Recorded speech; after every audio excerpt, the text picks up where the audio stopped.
પછી આ બધા ટોપિક્સ, હોમ મેનુ છે, ઇન્સર્ટ મેનુ છે, પેજ લેઆઉટ છે, જે હું તમને બધું શીખવાડીશ. સૌથી પહેલાં મેં તમને કીધું હતું કે આ સેટ, ઊભી લાઈન એટલે કોલમ અને આડી લાઈન એટલે રો. બરાબર. સ્ટાર્ટિંગ કરવાનું છે આપણે અહીંયાથી. સૌથી પહેલાં મેં કોઈ એક ટાઇટલ લઈ લો, જેવી રીતે અહીંયા મેં લખી દઉં છું, ગીતા કમ્પ્યુટર એજ્યુકેશન. આવી રીતે તમે કોઈ બી નામ આપી શકો છો. પછી અહીંયા સિરીઝ નંબર, અહીંયા નેમ, પછી સબ્જેક્ટના નામ, એ બી તમને જે લાગે તમે લઈ શકો છો. તો કોમ્પ્યુટરનું છે તો પછી કોમ્પ્યુટરના સબ્જેક્ટ લઈ લો, ડીટીપી. પછી અહીંયા સિરીઝ નંબર. સિરીઝ નંબર માટે મેં તમને બતાડ્યું. સૌથી પહેલાં અહીંયા 1 અને અહીંયા 2. 1 અને 2 કમ્પલસરી લખવાના. પછી 1 2 સિલેક્ટ કરીને સ્ક્રોલ કરવાનું. જૂનામાં જે તમને નાનું ગ્રીન કલરનું બટન દેખાય છે, એટલે કે નાનું જે રેક્ટેંગલ છે, ત્યાં માઉસ લઈ જશો ને એટલે બ્લેક કલરનો આ રીતેનો પ્લસ આવશે. તો આને સિલેક્ટ કરીને ખેંચી લેવાનું એટલે તમને નીચે નંબર્સ મળી જશે ડાયરેક્ટ. બરાબર. તમને જેટલા જોઈએ એટલા લઈ લેજો, હું 4 રહેવા દઉં છું. પછી અહીંયા સ્ટુડન્ટના નામ,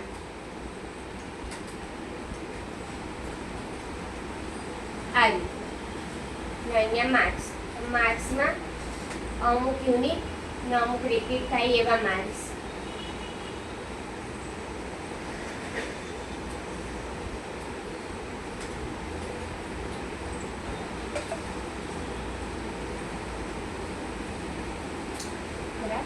હવે આટલું કરીને સિરીઝ નંબરથી લઈને ટોટલ તમારું ટેબલ સિલેક્ટ કરવાનું. સિલેક્ટ કર્યા પછી અહીંયા તમને ફોન્ટ મળી જશે અલગ અલગ. તો એમાંથી તમને જે બી ફોન્ટ જોઈએ તમે લઈ શકો છો, ખાલી એના પર ક્લિક કરી દેવાનું.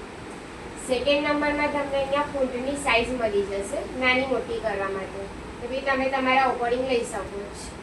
એ જ ઓપ્શન ફરીથી બાજુમાં, સાઇઝ મોટી અને અહીંયાથી સાઇઝ નાની. નીચે આપેલું છે બી એટલે કે બોલ્ડ, ગાઢ કરી દેશે. ફરી ક્લિક તો નોર્મલ. આઈ મીન્સ ઇટાલી અને ફરી ક્લિક તો નોર્મલ. યુ મીન્સ અંડરલાઈન અને ફરી ક્લિક તો પાછું નોર્મલ. આનો શોર્ટકટ બી આવે છે. કંટ્રોલની જોડે બી દબાવશો તો બોલ્ડ, કંટ્રોલની જોડે આઈ ઇટાલી અને કંટ્રોલ યુ તો અંડરલાઈન. અને એ જ કીને ફરી રિપીટ કરશો તો નીકળી પણ જશે.